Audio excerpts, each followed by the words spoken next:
This is Greg McQuarrie, who played for the Victoria Shamrocks. Do you remember how we met, and if so, how? I remember meeting you when you were playing type lacrosse, and you came on the floor, and you walked over and made everybody introduce their name, and you said, "With your mouth guard in, my name is Caleb Berman." And then right off the bat, we did a drill, and it was a loose ball drill, and you were the first one to get the ball. And I remember you come flying out of the group of players, running down the floor trying to cradle it with no expression on your face, and that stood out with me. Let's see. Okay. Now, you now coach lacrosse. How many years have you been coaching for? I have been coaching for a total of about 15 years. I coached for about 5 years when I was about 18, and then I took a break, and then I started again when I coached you, and I've been coaching since then, so about 15 years altogether. Cool. Okay.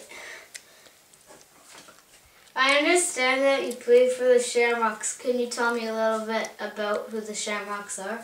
Victoria Shamrocks is a lacrosse association which has an intermediate, junior, and senior lacrosse. The senior lacrosse played out of Victoria in the Western Lacrosse Association League, which plays against the Vancouver teams. Cool. Can you tell me about the position that you played? The position I played was the goaltender, and like a hockey goaltender, they are in charge of keeping the ball from going into the net. What type of shoes and clothing did you used to wear to play?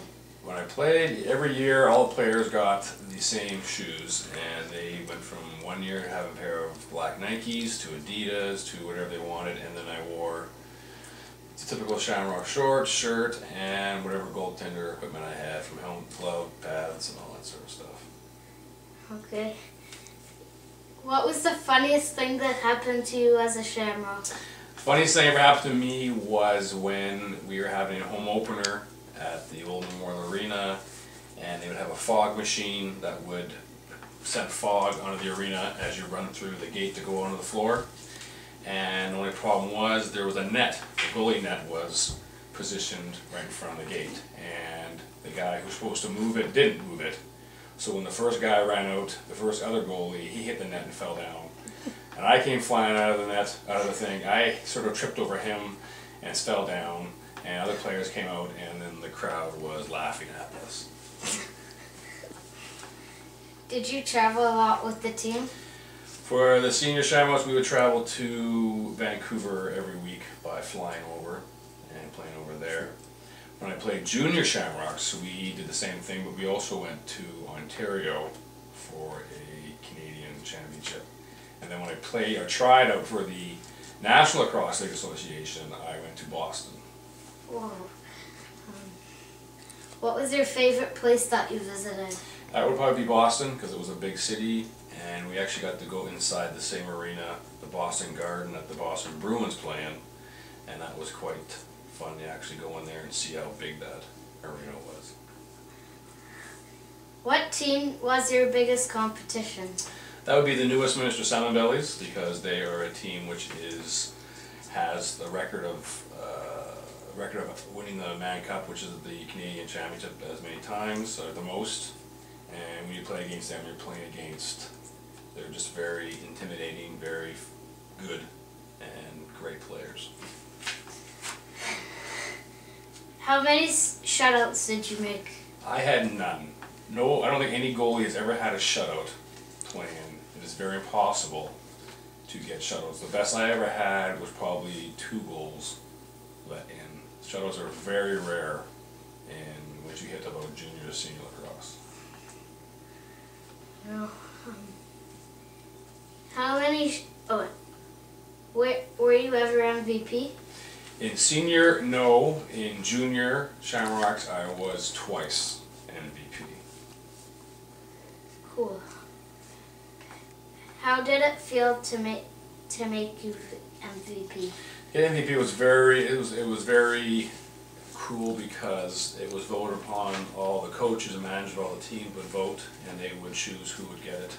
It feels that the effort you put forth for playing, and to see every other team think you or the most valuable player is quite exciting and feel quite honored.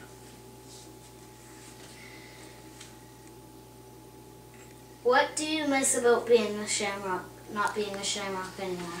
Missing probably just be playing, going to the arena, putting on all the gear and playing in front of whatever fans you have. Could be, 100 fans, could be, 400, 500, could be 1,000 fans. Missing that. Hanging out with the guys, traveling to Vancouver, just the whole bit of just being part of a team. Having friends, not seeing their friends anymore or as much. That whole team part of playing. Would be the most thing. Okay. What is your favorite memory about being a Shamrock? Favorite memory of being a Shamrock? Probably be when my final year, when we were playing a game where we were playing the Madanax, and the winner would go on to the final, and we had to win that. Whoever won that game would move on, and we were down going into the third period, and we were able to come back in front of about 2,000 fans, came back to win that game and move on to the finals, and to be able to have that probably sticks out the most. Is there anything else that you would like to tell me about being a Victoria Shamrock? Anything else? It was quite the honor playing for them, and the whole organization, the whole part of being part of the Shamrocks makes you feel part of like another second family, and to see kids like yourself and everyone else go to see the games and want to become a Victoria Shamrock when they get older, and to think that I was part of that is quite awesome. Thanks for your time, for letting me interview you. No problem, Caleb Berman. Thank you for interviewing me.